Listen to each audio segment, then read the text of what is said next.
Okay, everyone, hello. You are watching this video very likely because you either are considering buying Thrustmaster T598 because for the direct drives it is quite affordable, I should say. That's why I bought it without reading the reviews. Basically, this unit here, okay? It has a quick release, everything.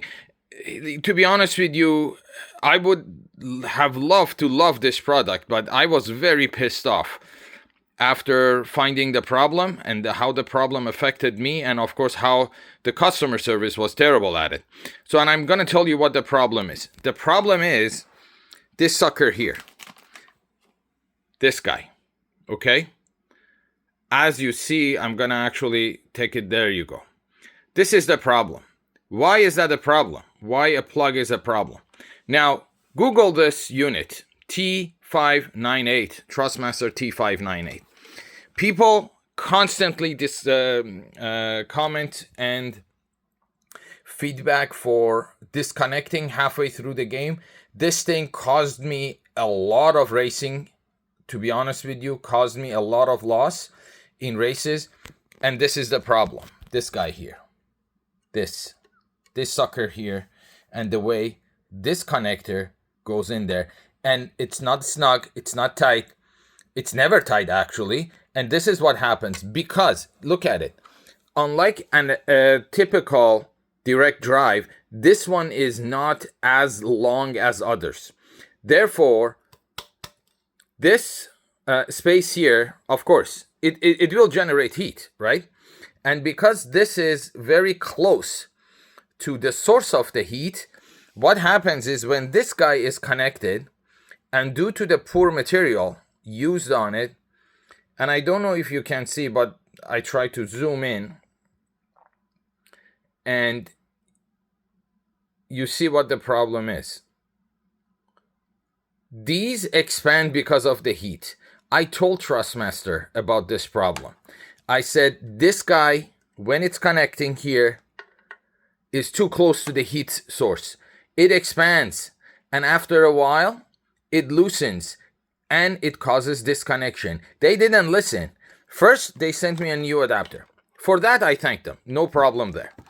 But even the new adapter started having the same problem. Why again? Because this is poor material, poor design. This is poor design. There should have been a distance, like probably an inch out, and then put the plug in, something to kind of like put this guy away from the heat. However, this happens. This constantly happens. No matter how many of these new units you get from them, which is for free. Well, they have to provide it because they think that is a problem. That is a problem because this thing gets expanded. Okay, it's expanding because of the heat, and it loosens, and of course, it's useless at the end. Now, solution number one, and this is only good for people who haven't bought it. Don't buy it, okay? Because apparently this unit had this issue for years, since the beginning. And people have been sending same reviews, same concerns. They know about this concern. And as an electrical engineer myself, I told them what the issue is. I even gave them a solution. Guess what their reply was? Oh, send your unit base, like this guy, back so we can figure out what the problem is. I'm telling you what the problem is. Why are you wasting my time? So you need to do something. Redesign it. At least make sure your product line for the future is better. So people like me don't fork over close to $800, Canadian, of course, for a useless thing. Now, solution number two. If you made a mistake like me and you bought it and disregarded the reviews, well, you're not out of luck. There is a solution. Remember what I said, that the problem happens because this is close to the heat source. Again, due to the chamber being not long enough, doesn't leave a space between the plug and the heat source. Now, what you need to do is this. Exactly. Look at this. A jumper cable. Very simple. Very, very simple solution. Luckily, I had a whole bunch of these, but you can definitely buy them from Amazon. Just look for jumper cable. Make sure they have, this came with a badge of 3s. Like, I have badge of 4, badge of 6, but I took one of the badge of 3s. Basically, you need 3 together. If they are stuck together, even better. Now, what happens is you are going to have this act as a bridge. So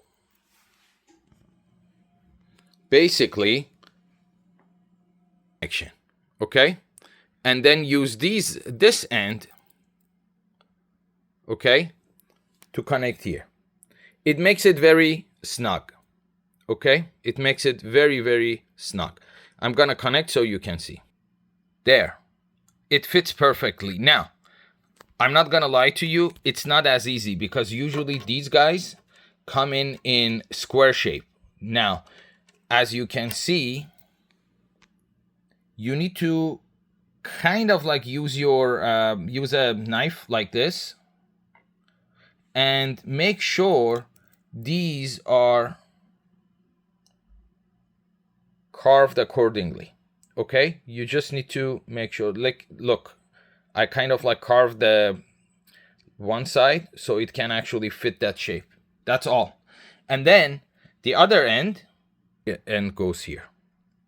You see? Very simple. You don't even need to tape this. You don't even need to glue it. I suggest you just simply